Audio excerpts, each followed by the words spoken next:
What is best in life? To crush your enemies, see them driven before you, and to hear the lamentation of their women.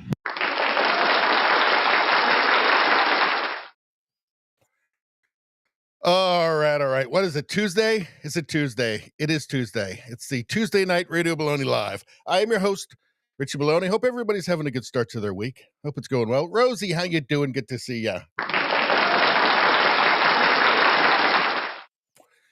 I did grab a few things that you sent over on X for the stream tonight, so they'll be coming up soon. And hope everybody had a great start to the week. And I guess let's get to the menu right off the bat, and then we'll come back to the chat because it'll probably be cooking by the time we're done this. So first off, we're going to talk about Canada. Talk about Canada first because we've got elections and stuff coming up here, and then we get into some U.S. news. We're going to talk about Mark Carney, who is the new Prime Minister of Canada. And there's a lot of problems with Mark Carney, one of which is that he just can't seem to tell the truth. And he's also, he's written a book called Values, which details his dystopian climate goals for the world. His promise to destroy Canadian industry. We're going to get into all of this. A lot of Mark Carney stuff. A lot of him just not telling the truth. He's got a real problem with telling the truth, it turns out. But there's a lot to go on with Mark Carney. We're going to get into that. He's making claims about Canadian energy and like domestic carbon taxes here that just don't add up in terms of we need to put on more carbon taxes in Canada or else Europe is not going to buy our oil or gas. That's just not true. And we're going to get into that. There's a lot on that. There's lots of Carney lies, lots of things he doesn't seem to understand. We're going to talk about Pierre Poilievre here, leader of the Conservative Party in Canada. He's got some ideas. I think that regardless of what the polls are showing now, which seem to be, there are some really genuinely crazy polls coming out. I don't think any of that's going to matter. I think that Mark Carney is not going to be able to withstand the rigors of a campaign.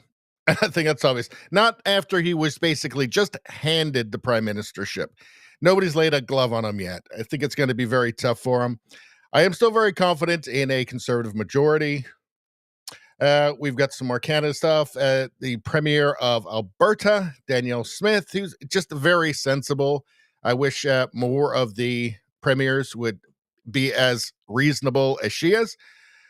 We're going to get to some Trump stuff. We're going to talk about the border. And it really is astonishing when you see just like it took him like 48 hours to shut down the border. If there's anybody out there who's been watching the news and just assuming that they're telling you the truth, well, they couldn't lie that much, could they? They couldn't lie that much. Well, Trump was saying all along, like, you don't need a bill. You don't need a border bill, a bipartisan bill, anything. You can just shut it down. And he did. Of course, that's not something the media doesn't really want to show you. The American media doesn't want to show you, or Canadian media for that matter either. Stuff like this. It's just gone now. Just gone. All the bipartisan border bill bullshit has been shown. He just stopped it. What else have we got here? This is interesting. So Trump pledges educational game changer by creating the American Academy. This is an online university that will be free to all Americans. It's a very interesting idea. I think it's cool. JD Vance talking about globalization, the failure of globalization. This is the kind of right dead center in the middle MAGA stuff right here. This is something that all people in the Western world should listen to. Western world is being presented a choice. There's a fork in the road. Which way do you want to go? Do you want to go the route of renewal and success, or failure, managed decline, and also self-hatred and masochism? We have I don't even know what's going on with this person. I have no idea. You guys are going to have to explain it to me. There's one thing I do know, though. There's one thing I do know. The age of men is over. The time of the orc has come. This is like the time of the orc has come clip I think I've ever shown you guys. If there's ever the time of the orc has come clip, this has got to be it. I mean, is that the guy who played that orc in the movie? I don't know. It's weird though. It's uncanny. We've got a little bit of more stuff on the Trump tariffs, which is something that, it's not just Canada, by the way. I mean, it's the world, right? There's all kinds of countries that Trump is saying, and I think with some justification, that there's been unfair tariff practices, trade practices. We will take a look at a bit more of that. It's a confusing one because it just keeps changing all the time. And that's kind of Trump's style. He keeps everybody unsettled and off balance, right? It's not something that anybody should be surprised by, but it makes covering it hard because, you cover it and then I think, well, I'll clip this tomorrow and put it out, and then it's already changed. The last tab, we've got some just kind of mixed up stuff in here. Rosie sent some stuff in. We've got this in here. There's not very much. I think there's only like a half a dozen or 7 or 8 things in this. So there's just like a horse in just a window. Why is that? Why is that horse there? It's weird, right? I thought I'd show that to you for some reason. All right. Let's get to some chat. This is a new women's sports one because we have our women's sports tab. And this is like the difference between like how I guess some women going into jiu-jitsu imagine it to be, and then how it actually is. And apparently it's different, but I like it either way, frankly.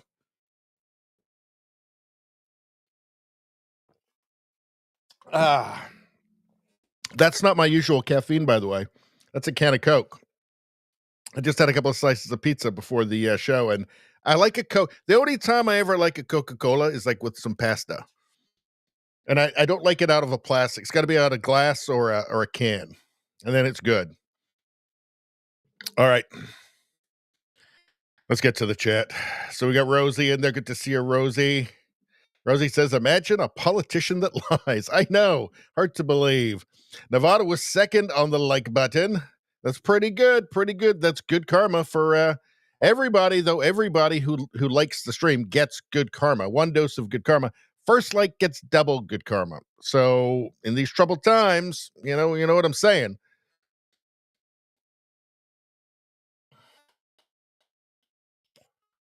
Let's see. Rosie says, Elon is live on Fox, so people may show up here late. Yeah, I was wondering what was going on, actually. I didn't know that. Let's see. Maybe towards the end of the stream, we'll go and check, see if there's any clips, and we can take a look. Because it's usually something pretty interesting happens when he's interviewed.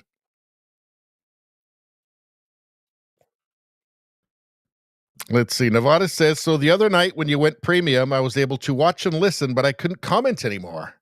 Well, that's weird. I think there might be still some bugs in the whole thing, because it's brand new, right? This whole thing is brand new, so. But the good news is I've only got to do like another 50 minutes of the premium stuff, and then I'm set for the month, which we'll probably do maybe next Sunday, I would think. And then if I feel like it after that, maybe I'll just do like, if I can't sleep one night, maybe I'll just do like a late night stream out of nowhere. Just see who shows up. I don't know. Let's see.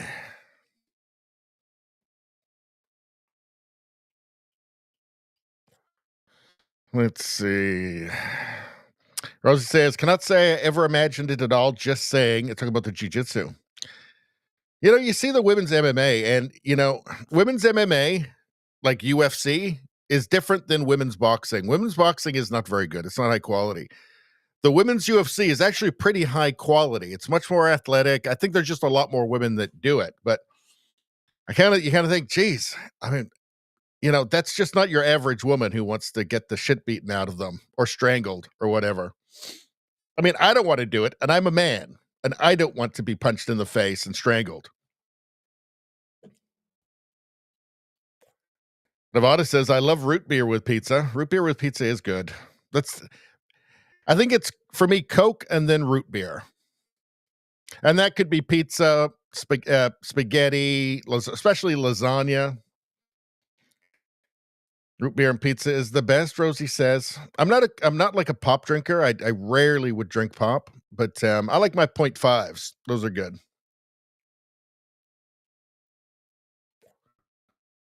Rosie says, I sent you a list of ideas for premium in a DM on X a few weeks ago. I'm trying to think back. I can't remember. Maybe I'll go back and take a look. I'm thinking that if I do just random premium ones here and there, I'm just not really going to have much plan. It's just random, just see what people want, and just kind of goofing around, really. Probably instead of having a bunch of stuff set up, and I don't know. The thing is, I just probably wouldn't do it at that point, right? Because I'd be like, oh no, fuck it. I've already done my normal ones.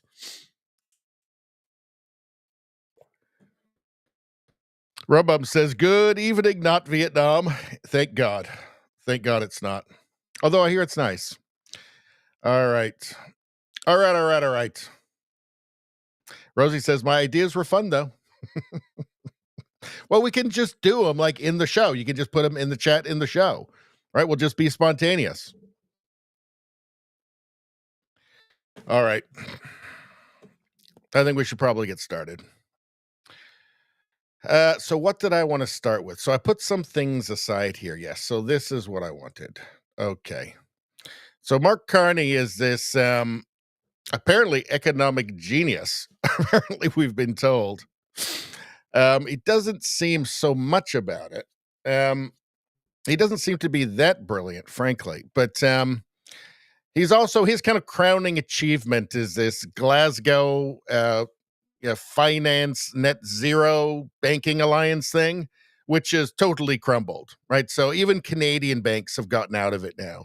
So he's been kind of humiliated on the world stage because of this, because of the failure. I saw just a Japanese bank just pulled out of it, I think a couple of days ago. So he's been kind of humiliated with the failure of his kind of crowning achievement, the kind of culmination of his life's work, because he really is an eco carbon cultist. But I think being Prime Minister of Canada, I think in his mind, would give him an opportunity to rectify that, to rectify the mistakes of the. Oh, hold on a second. All right, I think that being Prime Minister would give him the power to kind of rectify that and still force it through, and maybe kind of reduce his own humiliation a little bit. All right, we have to do this thing with Rosie as well, but hold on. Okay, so here we go. From Pierre Poilievre. Mark Carney says that having a carbon tax in Canada is a requirement to trade overseas. Nonsense. Taxing our energy will simply punish our businesses and ship jobs abroad. Just like when Carney supported carbon taxes in Canada while his company invested in American, Australian, and Chinese coal. Only conservatives will tax for everyone for good forever. So, yes, Mark Carney has at least paused the consumer carbon tax that you pay at the pump. Although the law is still there, he's just reduced it down to nothing. But he's also saying that he's going to increase the industrial and business carbon taxes, which of course is going to make everything more expensive. It's just sneakier. It's just sneakier because Mark Carney's a sneaky snake. He says that Canadians won't pay for that for some magical reason. Of course they will. That's always what happens. But Mark Carney When you watch Mark Carney talking about how there's going to be new opportunities and new competitiveness, that Canadian companies are going to be more competitive under him, a normal person would think, well, it's going to be cheaper for them to operate. You're going to get rid of some unnecessary regulations. He doesn't mean that. He means it's going to be more expensive for the companies because of all the added carbon taxes he's going to add, and it's going to be more difficult because of all the extra regulation, the climate regulations that he's going to put on them. He's estimating that it's going to take $2 trillion by 2050 for Canadian industry and businesses to meet his climate, his carbon standards.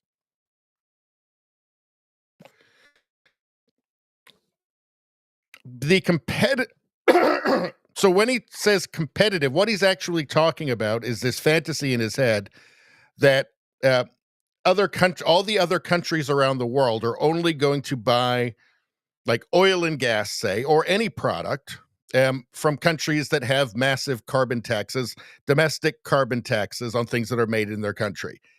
This is a fantasy, and I'm going to show you why, and why nothing he's saying here is actually true. But first, let's see what he actually says. Guess what one of the requirements is to diversify trade to the European Union? Guess what one of the requirements is to diversify trade to the United Kingdom? Guess what one of the requirements will be to diversify trade to emerging Asia? Is to have a form of price on carbon. So we are able to think one step ahead. Guess what Guess what? Requirement, he says. Requirement to trade with Europe. Requirement. Guess what? Guess what? Mark Carney, guess what? Europe somehow still depends on Russia's energy. Do you think that Russia has a carbon tax? I'm not sure that it does. I'm not sure about that. In fact, I don't think that it does. In fact, isn't Russia supposed to be the greatest threat to democracy or something? I don't know. Bad, though. Bad. This is January 3rd, 2025. Still depending on, oh, by the way, Canada also gets Russian oil at this point as well, which is fucking hilarious if you ask me. Let's see. U.S. LNG exports to Europe sets record. Really? Sets record. Well, wait a second. Does the U.S. have a carbon tax? Do they put onerous carbon taxes on their producers? They don't, do they? Jeez, I wonder if everything he's saying is just bullshit. You know, when the Chancellor of Germany came to Canada and asked Trudeau if he could please supply us with some LNG, or when the Chancellor of Germany came to Canada and he asked Trudeau if we could supply them with LNG, and obviously Trudeau said no for some idiotic reason. But when he asked, he didn't say, as long as you charge us more for it. As long as we'll buy it off you, but as long as you make it more expensive. Like, that didn't happen. This is all just gibberish coming from Mark Carney. It means absolutely nothing. What did he say again? The requirements is to diversify trade to the European Union. Guess what one of the requirements is to diversify trade to the European Union? Guess what one of the requirements is to diversify trade to the United Kingdom? Guess what one of the requirements will be to diversify trade to emerging Asia? Is to have a form of price on carbon. So, for one thing, none of this stuff exists in Asia anyway. What, China? Really? Really? China's going to demand, no, we won't buy it unless you make it more expensive. That's idiotic. That's just fucking stupid. What did he say? Guess what one of the requirements is to diversify trade to the European Union? Guess what? Let's see. Invade Ukraine? Is that the requirement? I don't know, because they're depending on Russia's energy still. And Canada is buying Russian oil, for God's sakes. Guess what one of the requirements is to diversify trade to the European Union? Let's see. It's apparently not having Mark Carney carbon taxes because U.S. LNG exports to Europe sets record. The U.S. has been exporting larger quantities of liquefied natural gas to Europe recently, a trend that is likely to continue. No carbon tax, though. Guess what? Guess what? Mark Carney's full of shit. Guess what one of the requirements is to diversify trade to the European Union? Guess what one of the requirements is to... Wrong, wrong, wrong. Comey gets nothing. How long can this go on? This guy is a joke. This is pathetic. Pathetic. Let's move on further. All right, where is he? He actually finally, I've been saying that he's going to start getting some tough questions after the cakewalk that was the coronation that was the Liberal Party leadership race, where nobody laid a glove on him.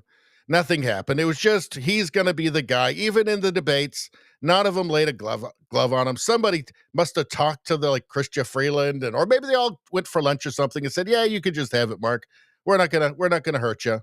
Let's see. Heather Exner-Perot said, "Here's Carney speaking in Europe about potential LNG projects." Oh, hold on a second. Hold on.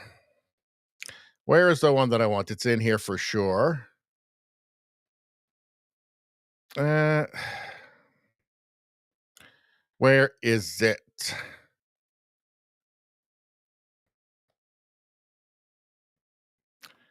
Where is it? Okay.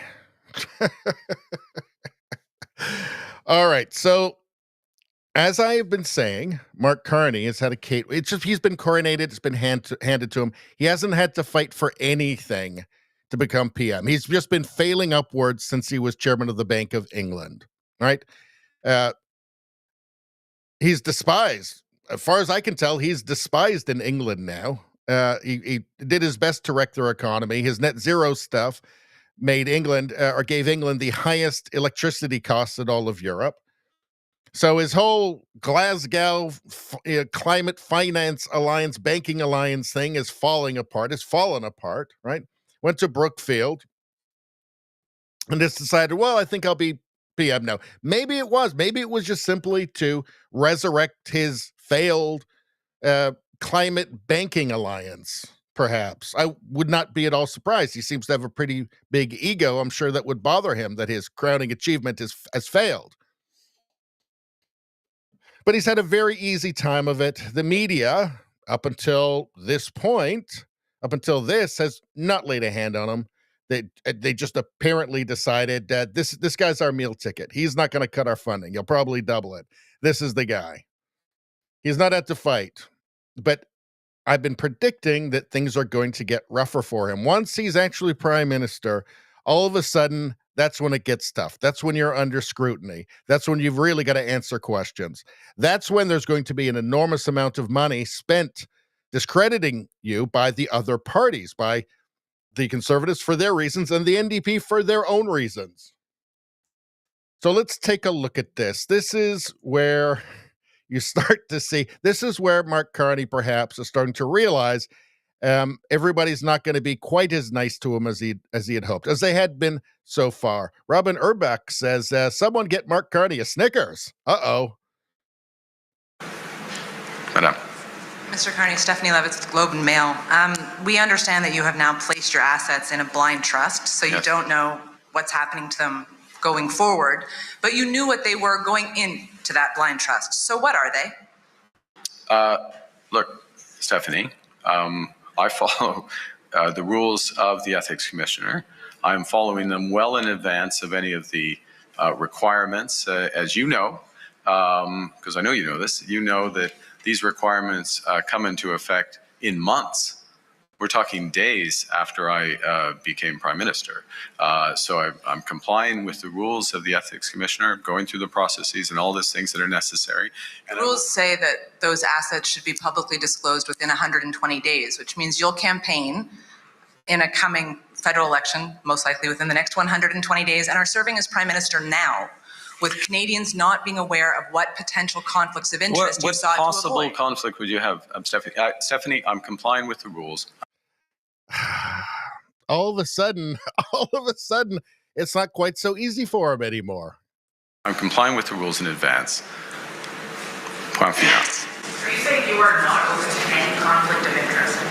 Yes. Spend most of his time private sector. There's no possible conflict of interest in your assets. That's very difficult to believe. Look inside yourself, Rosemary. I mean, you Look inside yourself, Rosemary. Look inside yourself, Rosemary. Oh boy, this is not going to go well. start from a prior of conflict and ill will. A prior of conflict and ill will. Because he's finally starting to get some real questions and some pushback. A prior of ill will, he says. Ill will, conflict and ill will. As I said, this is not going to go well for Mark Carney. I have served in the private sector. I have stood up for Canada. I have left my roles in the private sector at a time of crisis for our country. I'm complying with all the rules. Your line of questioning is trying to invent new rules. I'm complying with the rules that Parliament has laid out and the responsibilities of the Ethics Commissioner. It's not new rules, though. It's just, okay, so you're in the blind trust. Okay, but what's actually in the blind trust? Like, you can just voluntarily tell us so that we know that whether or not you have conflicts of interest. I mean, by not telling us, it kind of makes it seem like you do just a little bit, doesn't it? And I will continue to comply with those rules.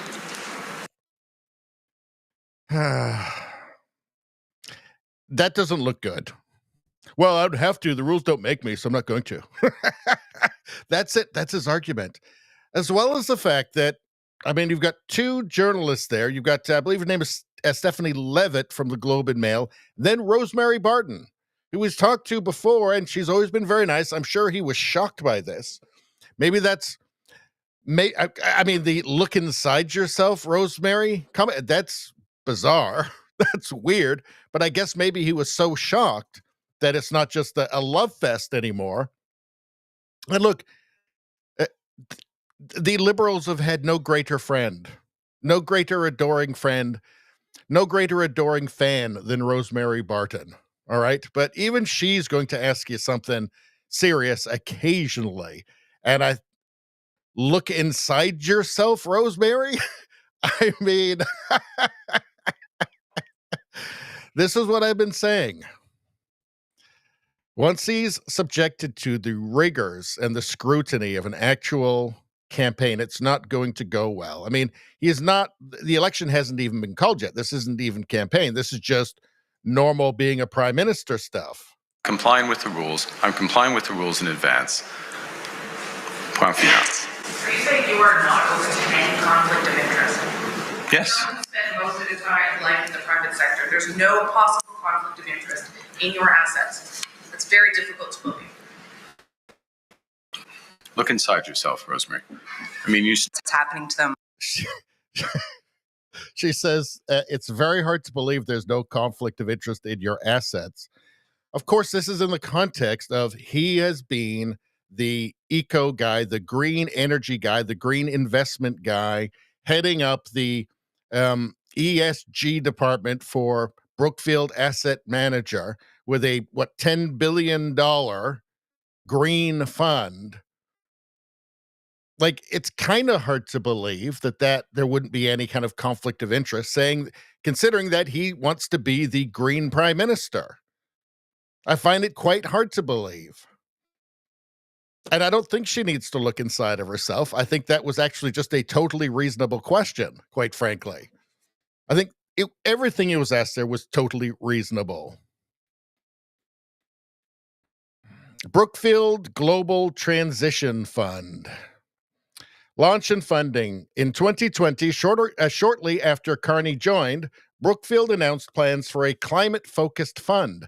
This evolved into the Brookfield Global Transition Fund 1, which closed in June 2022 after raising $15 billion, making it the largest private fund of its kind at the time, focused on the net zero transition. The fund targeted investments in renewable energy expansion, sustainable solutions, and decarbonization technologies to deliver both financial returns, and measurable environmental impact. I know for one thing that Brookfield had invested in heat pumps, which there's been a huge push for heat pumps in Canada. Again, conflict of interest.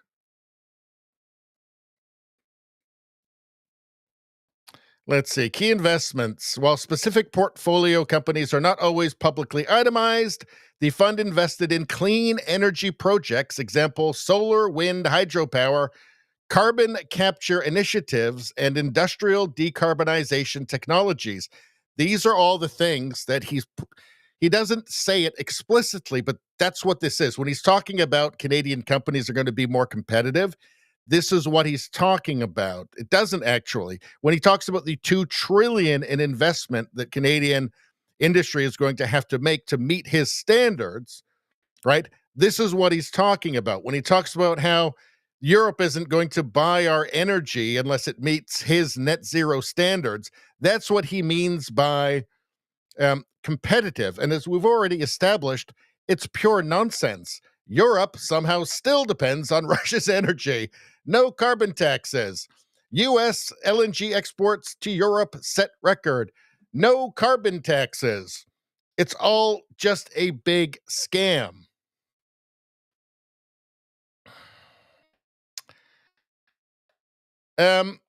Carney's role. As chair and head of the Transition Investing, Carney co-led the fund with Konarteski, emphasizing its alignment with global net zero goals. Let's see. So a summary of Mark Carney's current interest with Brookfield, because he's no longer with Brookfield, but that doesn't mean they're completely separate. In summary, Carney no longer actively owns an interest in Brookfield due to his blind trust, but he held significant DSUs and stock options before resigning. Also, he knows what's in his blind trust. All right. It doesn't mean that, you don't say, okay, it's a blind trust now, and now you can't see it. He knows yes, you can't see what happens with it, but he knows what's in it. But he held significant DSUs and stock options before resigning, which are now managed passively. He may be due performance-based rewards like carried interest from his Brookfield tenure, potentially worth millions annually, though this is unconfirmed and subject to ongoing political debate in Canada. The lack of transparency stems from limited disclosure requirements for his former roles and the private nature of blind trust arrangements. So as you can see, this situation is just rife. It's just perfect. It's perfect fertile ground for conflict of interest and perverse incentives, right? And it doesn't look good, the fact that he's going behind this. Well, the rules don't say that I have to, so I'm not going to, because I don't have to. It doesn't say that I have to tell you, so I'm not going to. I don't have to do anything. No, you tell me your assets. You tell me your investments. I don't have to say anything. No, you tell me yours. It doesn't look good. And none of this is going to get better because Mark Carney is just a bad liar. And he's a bad liar and he's a bad politician. Andrew Scheer says Mark Carney is a liar. Carney Lie One says he had no role in moving his former company's headquarters out of Canada to the United States.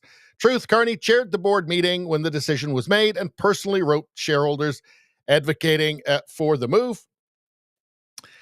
When he lies as well, it's always such easily debunked lies. Like they're easily provably lies, right?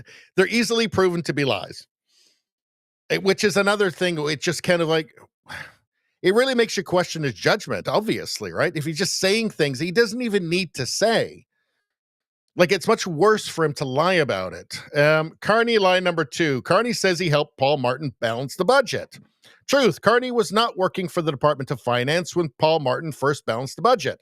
In fact, Carney wasn't even in Canada at the time. He was moving from London to New York City.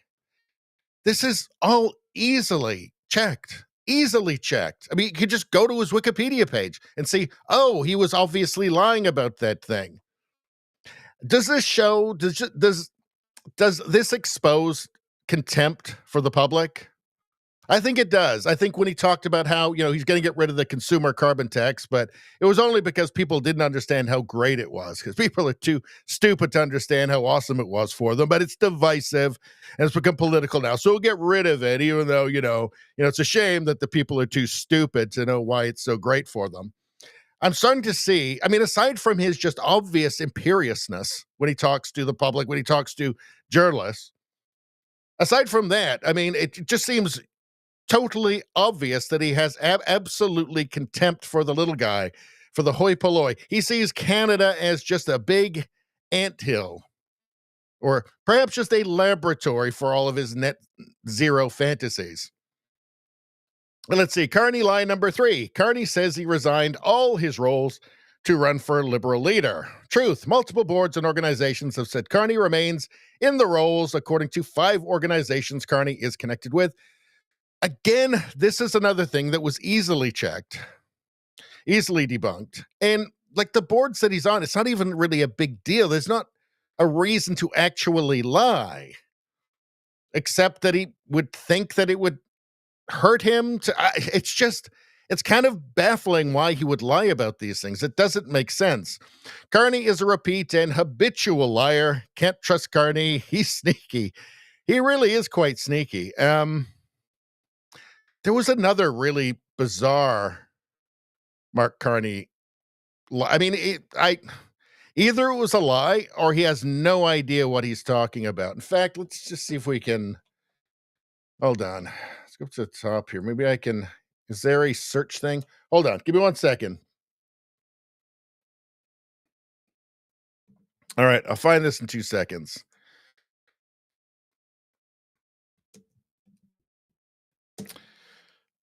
All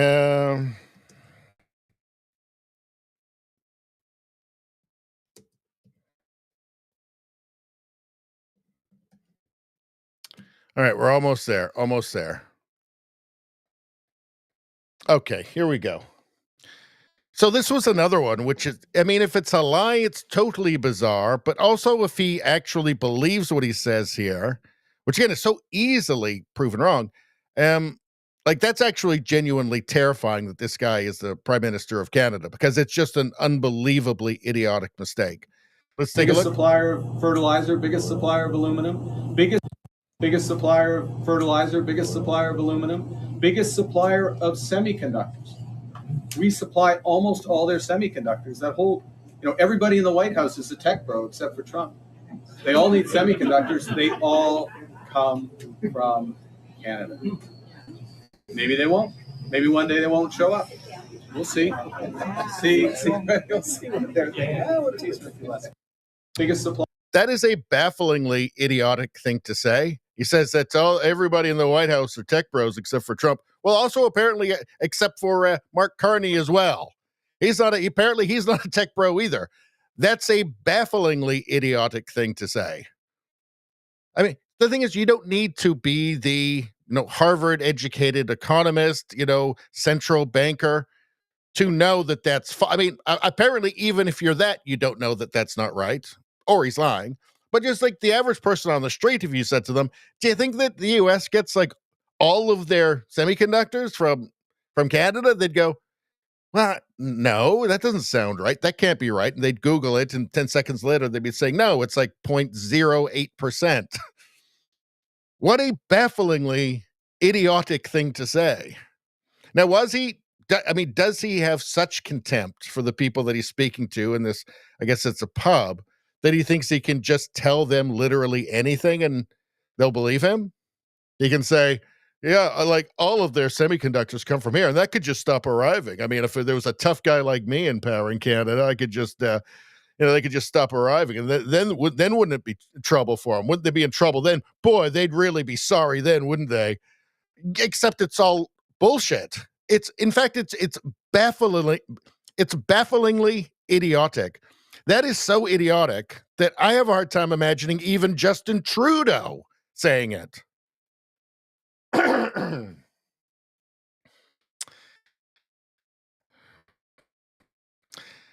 Let's see. Where does the United States import semiconductor devices from?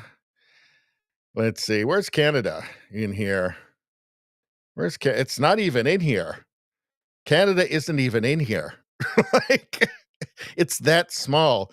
I thought that it was actually 0.8 or something, but it's actually like 0.08. Yeah, Canada isn't even in this. I mean, there was just a bigger investment in semiconductors announced in the United States from a foreign company than that would dwarf all of Canada's that semiconductor industry. So, I mean, sadly, when this happened, this was from March 3rd here, media totally ignored it, but I think it's going to be harder for them to ignore it once you really start the massive money coming in because the conservatives have a big war chest, right? And they can spend as much as they like before an election is cost. Then there's limits on the spending.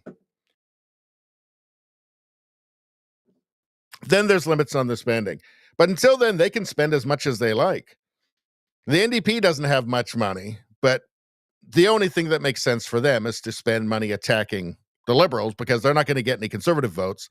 They're going to try and get back the NDP voters who went to the Liberals because Jagmeet Singh is so bad. And I think that, them putting out some pretty harsh ads, which they have been already. They've actually put out some pretty good attack ads on Carney already. Yeah, this kind of thing is, it won't matter if the media ignores it because social media is bigger than the legacy media now anyway. This is all going to be very bad. This all bodes very badly for Mark Carney. I will tell you that. All right. What else do we have? Let's see. So what happened here? So from Viva Fry here, notice how Mark Carney had to ask what when asked if he had aspirations to become Prime Minister of Canada. Why? Viva Fry asks. Because he's got 3 effing passports. He legit didn't know which country he would be summoned by his globalist puppet masters to represent. Says edited for accuracy because my original drafting was hyperbolic. So he edited that. All right. So this is from a while ago. When was this? It doesn't say, but this was from a while ago in Davos. So for a WEF, World Economic Forum thing, where, of course, he was a part of the board for the World Economic Forum. Let's see what happens here. So this is Rebel News. And that's, what's Avi Yemeni, I believe? How are you doing, Mark? We're back. Let's go for a walk. Yeah, let's go for a walk. How are you doing? I haven't seen you for ages. They're saying that you're going to be the next prime. I didn't know this. The next Prime Minister of Canada, potentially. What? That's what I'm hearing. So tell me. How good are your sources? I don't know. Listen. I'm just trying to find. Can you tell me where the UAE pavilion? Yeah, I know. We can walk together. I'll walk you there. It's up here. It's walking up here. Okay. Yeah, I think that maybe Viva Fry misinterpreted that for a second there. Maybe I'm wrong, but it seems like, I think he was just kind of playing coy there. But anyway, let's watch the rest of this anyway, because I'm not sure if I've seen this. So, what's your name again? Avi Yemeni. Avi, and where are you based? In Australia. I'm asking the questions. Why? We're just having Justin Trudeau was condemning China for the treatment of lockdown protesters after what he did to the truckers. Do you think he should apologize? Look, we're not doing a walking interview, but come on, we've done this before. You never sit down with me. So just answer. I'm looking in my inbox. Just an aside here. I've seen some people call him the Canadian Mr. Burns. When you see him walking like that with his neck, does it not seem a bit like the Canadian Mr. Burns from The Simpsons? A tiny bit, right? For the request that you sent in for the interview, what happened? Probably in your spam. That's no way. That's not. All right, so we can do a sit-down interview about how. Are you gonna? Do I have to come to Australia for it, or I'll come to you, Mark. Anyway, are you really based in Australia? I am. Because if you are based in Australia, I'll tell you what. Is it here? Okay, perfect. Yeah, tell me what. I'll tell you what. There's a chance I'll be in Australia in the next 6 months. No. And you'll meet me? Where are you based? Sydney? Melbourne, but I'll come to Sydney. Well, Melbourne's a nice place to be. You can come to my house for dinner.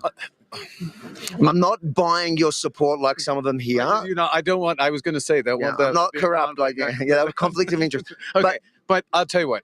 If I come to Australia, we'll do a sit-down interview, but it'll be like 5-10 minutes, if that's okay. I'll hold you to it. And we're going to talk about Justin Trudeau and his hypocrisy when it comes to the lockdown protests. Thank you, sir. Always a pleasure to see you, Max. He's a very nice guy. He lies with a smile. And that's it. Sure, he was going to do an interview with Avi Yemeni from Rebel News. Sure he was. Sure he was. Says he then, 2 years ago, I met Mark Carney in Davos for the second time as he laughed off the idea of wanting to become Prime Minister of Canada. He then made promises he never intended to keep, obviously. Mark Carney is just a liar, and he will lie with a smile on his face. It's very natural to him, actually. Something about that globalist class, right? They could just lie. You know, that technocrat, elitist, globalist caste. Who've decided that they're the rulers of the universe. They just lie so easily and with a smile on their faces. All right. Hold on one second. We'll do a bit more Mark Carney, and then we'll get to back to the chat. We'll move on. All right, hold on. So from Heather Exner-Perot, here's Carney speaking in Europe about potential LNG projects and timelines. He's saying, that's not my decision. I was promised we'd be a conventional energy superpower. Not going to happen with net zero, Carney. Carney, you said that you want to build energy infrastructure from the east to the west, or from the west to the east, and you want to develop energy partnerships with Europe. Did you talk about LNG projects? And what timeline have you set for infrastructure projects to be built here in Canada? 2 or 3 years? Well, first of all, I am open to east-west projects, but that is not my decision. It's not up to me to take that decision. There has to be a project, as you...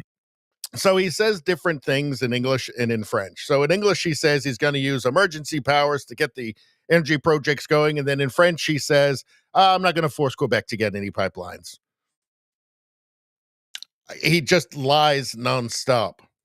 Mentioned a real project, not just a concept, and that requires the support of the provinces, of the First Nations, who will be affected by the project. So there's a lot to be done before a project can be realized. So we'll see. Yeah, in English, I'm going to use emergency powers to get pipelines everywhere. In French, no, not so much. No, it's not really up to me. So anyway. You're saying you want to diversify Canadian markets. Yes, it takes time to do that. There's no doubt about that. It takes time. It takes time to carry out major projects, and that's one of the reasons why we must begin by identifying. There's going to be no major conventional energy projects in Canada. The guy's written a book about it, for God's sakes, a book about his utopian vision for the future, right? His eco-utopian vision for the future. There's not going to be any major conventional energy projects going on in Canada. He's going to make it more difficult. He's going to tax them higher, right? He's going to make it harder. There's going to be more regulation. It's all in his book. It's all in everything that he's ever said. I mean, by major projects, maybe he's talking about the world's largest cricket farm, right? Or the world's largest windmill or something like that. But it's not going to be pipelines. And you can see, it's like he doesn't realize that everything he says is filmed. So when he says something in English and he says, I'm going to use emergency powers to do all this stuff. And then when he speaks in French and says, no, it's not happening. Like we know he said these things. Like we know about it. It's like he's completely unaware of this. It's strange.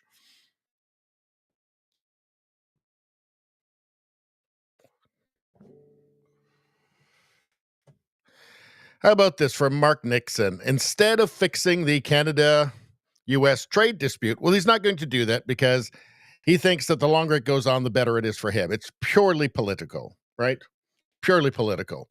He's not going to engage in responsible diplomacy. Mark Carney breaks tradition and turns his back on the U.S., flying to Europe for his first official trip as PM, with a clown face there. Canada exports 80% of its goods to the U.S. and just 4.8% to Europe. Yet Carney prioritizes Europe first. Even if Canada 10 times the exports, or even if Canada went up by an order of magnitude in exports to Europe, it would skyrocket CO2 emissions using heavy tankers. Well, this is the thing, right? This is the thing. Canada exports 80% of its goods to the U.S. And is diversifying a good idea? Yes, of course, right? But that's never going to be like the lion's share. It's ridiculous.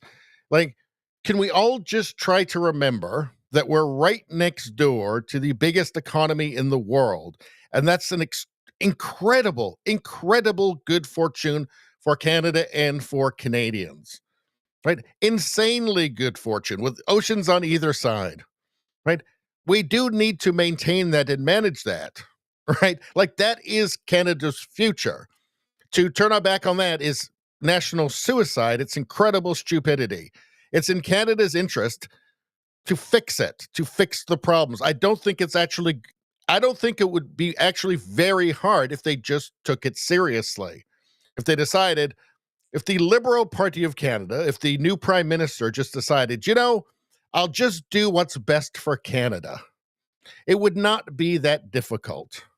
In fact, I don't think it would be difficult at all. But that's you have to understand with, self-proclaimed elitist globalists, technocrat central bankers like Mark Carney, they're not concerned about you. They don't care, right? They have grander plans, global plans, right? Globalists, they have global plans. They're not interested in, a plumber in Alberta, right? Or a landscaper in Ontario, or a logger in Quebec. They're not interested in that. They're interested in grand plans. They see people as just cogs in a machine, faceless cogs in their utopian ideas, their utopian fantasies. So I think that's why it's so easy for somebody like Mark Carney to just do the most destructive thing possible. Or Trudeau, obviously. I mean, it was like a gift from heaven to him. I'm sure that's what he was thinking, this tariff stuff. Let's see. And the point as well of diversifying to Europe. But I mean, again, they're not right next door. So you've got to spend a lot of CO2 just to get the CO2 to where it's going. So of course you want diversification, but you take care of like the mother load, right? You take care of like your main source of income. What's going on here? Other times, perhaps, with Canada's new Prime Minister, Mark Carney, breaking with tradition and travelling to Europe, not the United States, on his first official foreign trip. Carney was greeted warmly by the French President Emmanuel Macron, and then in London, Carney met with his British counterpart, Sir Keir Starmer. The emphasis on Canada and Europe standing together side by side. And Carney did not hold back in his criticism of the US president. That normally he would not be in France and the UK first, any Prime Minister of Canada. They would normally have a visit first to the United States. Since President Trump decided to, say that he wanted to annex Canada, Mark Carney saying quite forcefully that for bilateral talks to continue. It might be that just Trump sees it just as pointless even talking to this guy. I doubt that Trump knew who he was a month ago, probably. I mean, I think he probably had more important things to think about. I think the assumption was that there was going to be a conservative government in Canada anyway. I will say this. On the large, you guys know where I stand on this, right? On the larger kind of, on the big picture regarding Western civilization, on that larger philosophical battlefront or battleground, right? The modern American conservatism is leading the way for the Western world, right? Just on the in the largest way possible, in the most meaningful way possible, long term. It's clearly offering a choice. There's a fork in the road. There's a fork in the road for Western civilization, and we've been offered a choice, right? Either reassert yourself, reassert prosperity, stop hating yourself, essentially, or hate yourself, be masochists, and manage decline and eventual poverty and irrelevance. So that's the big picture. And everything underneath this, like what is going to end up being a fairly minor trade war between the US and Canada, like people aren't going to be talking about this in 5 years.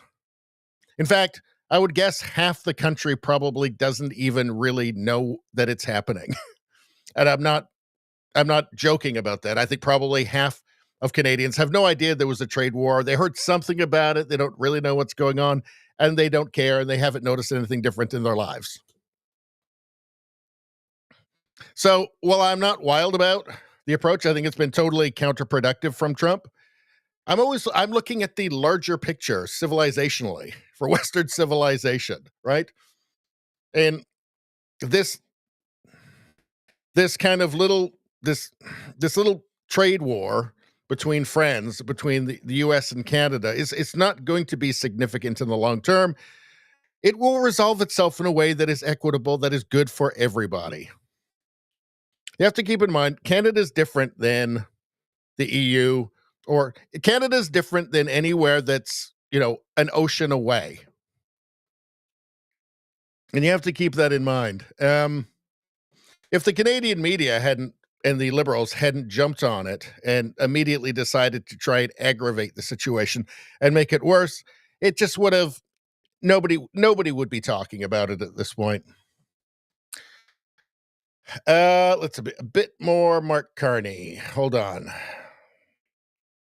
Just want to make sure we've got everything on him here.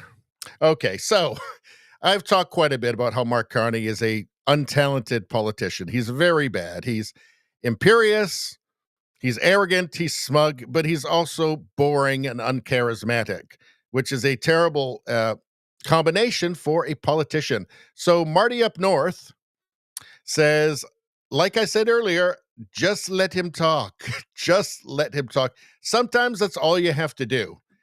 Just let them talk. You will have a call with President Trump in the coming days. What are your expectations for the president in that call? I think, let me say a few things. The first is that the President of the United States, the Prime Minister of Canada, but certainly the President of the United States has many responsibilities, and there are many issues. I can think of many geostrategic issues that the President is helping to lead on. Like what? Like what exactly? You can think of events most recently with respect to the Houthis and all the way through to trade and other aspects. So there's a wide range of issues to be discussed when we do connect. With respect to trade, I look forward to, at the appropriate time, having a discussion as two sovereign nations that is comprehensive, not targeted at one issue. So nothing, and boy, that's boring. I mean, just aside from the fact that had no content whatsoever, right?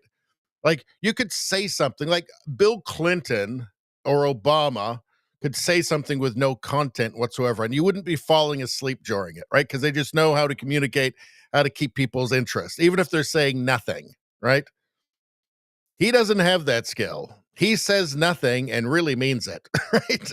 He says nothing and it really feels like he's saying nothing. He is going to get destroyed in a debate. In a debate with Pierre Poilievre, he's going to get absolutely destroyed. He cannot communicate. I mean, part of the problem is he's got nothing to communicate. And I think it takes him a long time to respond because he's trying to keep all of his lies straight. But you can see the incredibly boring imperiousness and smugness from from Mark Carney. And yeah, this isn't going to go well for him. I don't care what the polls are saying right now.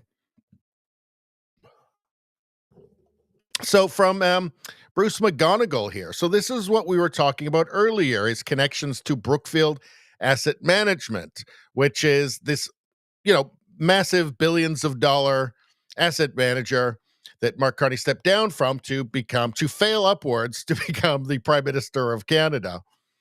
Let's take a look.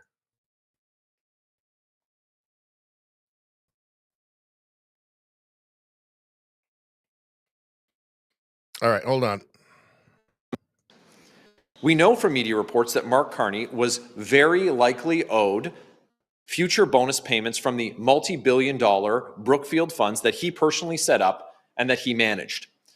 And these bonus payments are directly tied to the performance of investments that he made at Brookfield. So what else do we know about the specific Brookfield funds set up by Carney? Now, while Brookfield doesn't provide a full list of projects and companies they are invested in, we know they've invested billions into solar panels, wind turbines, infrastructure, heat pumps, alternative fuels, and countless other sectors associated with the so-called green transition. But also important is the question of which companies and industries did Brookfield and Carney bet against, wanting certain sectors to succeed over others. And perhaps most importantly, which countries did Brookfield and Carney bet on, and which did they bet against? Brookfield is not the most transparent company, but they are slightly more transparent than Carney is personally. And through their public filings, we have some hints. Mark Carney was appointed chair in the latter half of 2020 using the most recently available data. For 2021-2023, we can see that Brookfield's reported assets in the United States increased by 23%, and in Canada declined by 4%. That's right, just as Carney moved his headquarters to America while he was chair, Brookfield was investing more in the United States, and they were pulling back in Canada. Look, Carney is not about Canada. He's barely lived in Canada as an adult. He's been like 15 years out of Canada.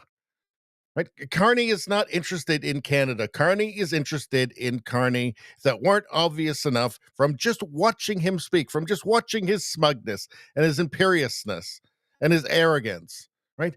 It's about him. He's not here to save Canada. He's here for himself, for his legacy, for his net zero legacy as his crowning achievement, his global banking, net zero banking alliance thing has fallen apart, right?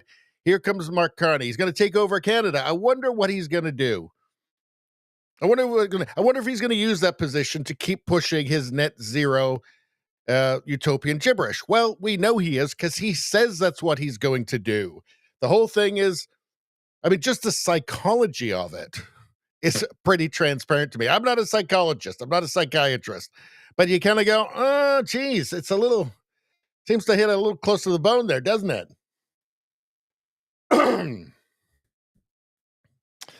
All right. So he's got conflicts of interest. Let's just say that. All right. So there's a bunch of freaking out right now amongst Canadian conservatives because Candice Malcolm from Juno News has posted a story about Mark Carney sent his eldest daughter, Sasha Carney, to discredited UK Tavistock transgender clinic. So maybe we should actually, hold on a sec. Fact check.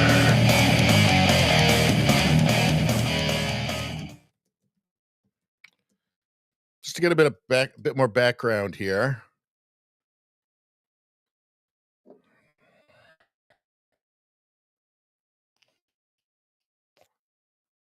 Hold on.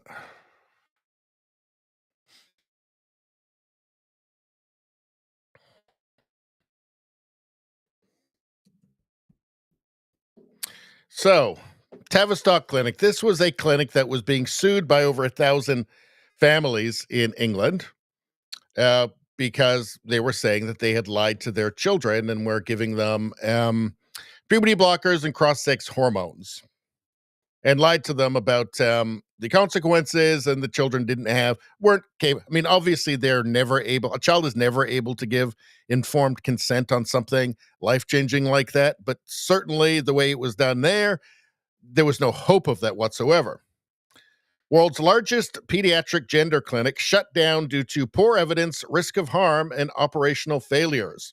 Treatment for gender dysphoria will be provided by established children's hospitals and will no longer be siloed under the affirmative care. Since then, the Cass report has actually banned the use in almost all circumstances of puberty blockers and cross-sex hormones for children.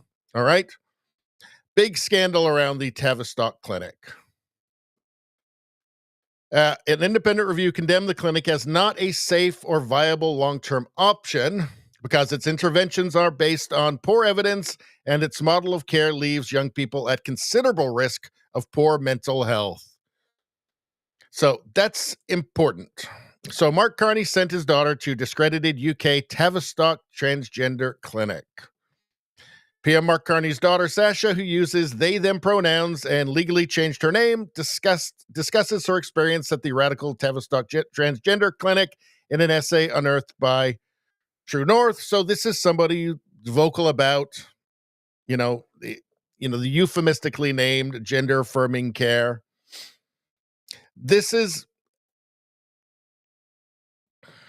So to my mind, his daughter, who's 24, is an adult and has spoken publicly about these issues, right? Not a child, 24-year-old woman.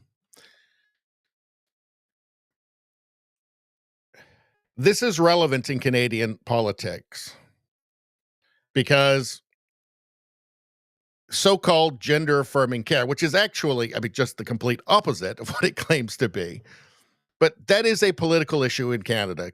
Parents are worried about teachers, even like kindergarten teachers, giving children content that may lead them to believe they're born in the wrong body, or teachers just telling them so, and then keeping it a secret, which you can do through almost all of Canada now. Teachers can do that. They can transition your child in secret at school, socially transition them, right? You can't do it in Alberta. I think Alberta's the only one. Maybe there's one more. I can't remember. But this is an issue. This is a political issue. This was enough of an issue that Justin Trudeau called parents who are concerned about this far right. And that was a big news story. So this is relevant to Canadian politics, and you're not dealing with a child, you're dealing with an adult. But I've seen a ton of this. Like, here's Ron Butler. Take this post down, Candace. Please take it down. It's his kids. We need to leave family alone. You can attack Carney all day, all day long, as hard as you want, but please just leave his kids out of it. But please just leave his kids out of it. Carney decided to run. His family isn't running. This is a mistake on many levels. No, I think it's fair game because, you don't personally attack her, obviously, right?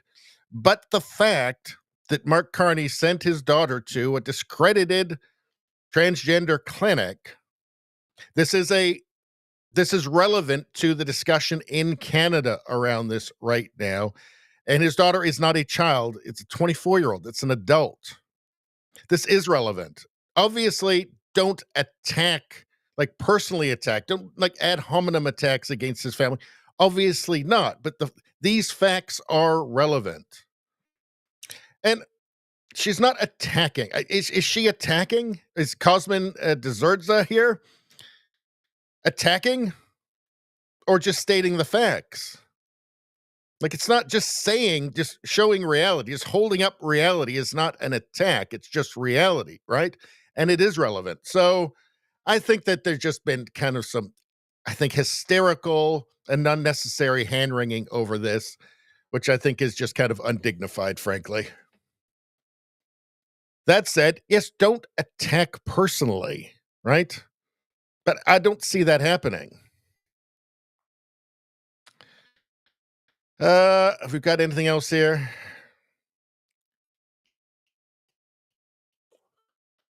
NDP NDP. God damn, I can't talk tonight. What the hell happened to me? I hope I don't have a brain worm like RFK. All right. From CBC Watcher, NDP pundit George Sewell. Well, let's just watch it. I do think the Conservative Party and their base and their voters and their supporters have a different attitude than the folks that Mr. Carney's trying to bring in. In particular, like you see him, every woman who asked a question got that back. Like repeated Stephanie, now Rosie, look inside yourself. Maybe he should look inside himself and ask if it's okay for a prime minister to not be transparent about their assets. Like a blind trust. Sure, it's nice because it means he's not controlling things. But the point here is that just a week ago, he knew exactly what was in that list. And now he's making decisions about housing, about energy, about all kinds of things that when you're talking about Brookfield, there's big money in there. And so his decisions can definitely affect how that goes forward. Am I saying that he's going to make every decision to make himself richer? No, I mean, kind of part of the point here, I think, is I don't know why he's hiding it. I think every Canadian looks at this guy and knows that he's got a few dollars in his pocket. But I think what it does do is it raises questions. And the fact that he's so snarky with his responses, I think it's going to start turning off the kind of people that he's trying to attract. I think one of the things about him going to Europe, I think the idea of Mark Carney, I think, is probably better than the actual Mark Carney. And we're starting to see more and more of that when he does scrums. The idea of Mark Carney is better than the actual Mark Carney. Yes. Yes, I've been saying this. Been saying this all along. Once he gets the kind of scrutiny that's coming, right, for a sustained period, this whole liberal bump is going to evaporate. In my opinion, I could be wrong, of course, but in my opinion, I feel like it's going to evaporate. I think that we're also seeing a Kamala Carney effect happening right now. That there's been a lot of corruption in American polls for a long time. Canadian polls have traditionally been very good, actually, pretty good. But I think we're starting to see some of it now. I mean, I'm just not seeing how, like, here's an Ecos poll, right? This one is run by a guy called Frank Graves, who has said publicly that he will not allow Pierre Poilievre to become Prime Minister of Canada. He doesn't make idle threats, blah, blah, blah. Right. So there's not as many polls here as there are in the States. There's just really just a handful of polls in Canada. One poll can, in the aggregate, swing things like, a fair amount. You've got this one here, the Liberals winning by 50%. Well, they're not winning. In this one here, they've got the Liberal Party of Canada at 50%, up 17 in a week, I think. I mean, this is just a fantasy. The Conservatives down to 32. This is not real. This is the Kamala Carney effect right here. So this stuff, this is a fantasy, but all you see as well, like here's one from Ipsos here. It's got the Liberals ahead suddenly. They're up 9 points. They're up 42 to 36. This isn't real. That's not real. That's not how it works. Things have not changed that much. I think you're seeing a lot of enthusiasm from liberals that are answering these polls. And I think maybe you're starting to see just a little bit of like, well, if we wait this a little bit, I think we're starting to see a little bit of, because everything that happens in the States eventually happens in Canada. And I think we might be starting to see a little bit of that right now. I mean, here's an innovative research poll from March 9th, Conservatives 41, Liberals 31. I think that all of this is going to just evaporate. We've also seen, there's precedents for this as well. We've seen in 84, John Turner looked like he was going to win and they got wiped out. 93, at one point, Kim Campbell went shooting up in the polling and, of course, got wiped out. So I think we're going to see the exact same thing here, especially as people get to know Carney. The Liberals and Mark Carney's biggest problem is that Mark Carney is Mark Carney, and the Liberal Party of Canada is the Liberal Party of Canada as it was remade by Justin Trudeau. Those things aren't going to change. All right, we got one more thing. I want to get through all the Carney stuff here. All right, I think that's it.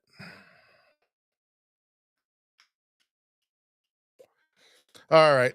Oh, actually, hold on. There's a little bit more in there. Hold on.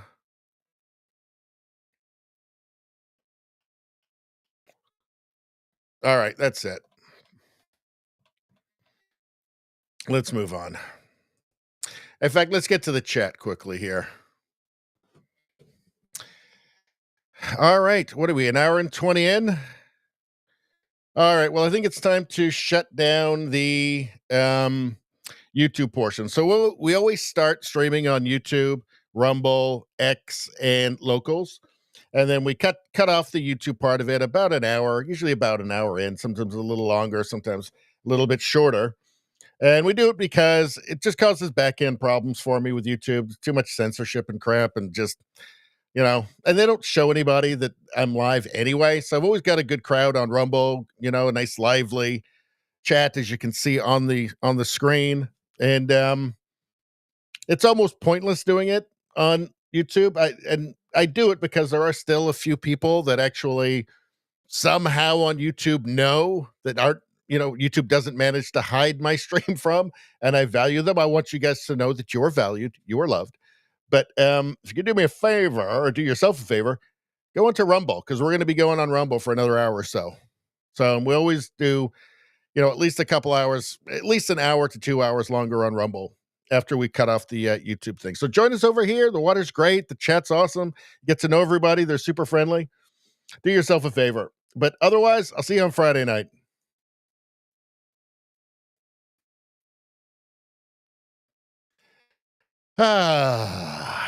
There we go. There we go.